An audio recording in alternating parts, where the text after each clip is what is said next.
Проблемы и перспективы главной команды республики обсудили на круглом столе, который прошел на стадионе «Спартак». На встрече присутствовали футболисты, журналисты и болельщики. Участники круглого стола отметили, что сейчас «Алания» вполне успешная команда, в неплохой форме. Проблемным остается финансовый вопрос. Годовой бюджет клуба составляет 25 миллионов рублей. Ни для кого не секрет, что подобная сумма не позволит составить какие-либо значимые задачи перед футболистами. Пока приходится существовать в режиме жесткой экономии.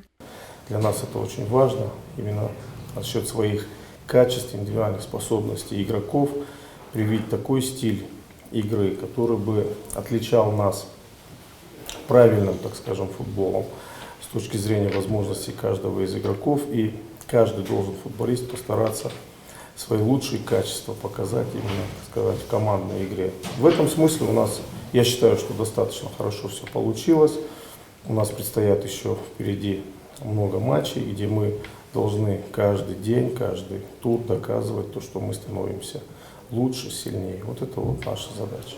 Рассматриваются разные варианты привлечения внебюджетных источников, спонсорские пакеты. Структура клуба, несмотря на сложившуюся ситуацию и огромные финансовые сложности, самая прозрачная в чемпионате России. Все расходы и доходы видны как на ладони. Также руководство команды хотело бы тесно сотрудничать с болельщиками и вместе решать многие вопросы. Фатима Дзываева, Артем Балатаев, Олег Рамонов, Осетия ТВ.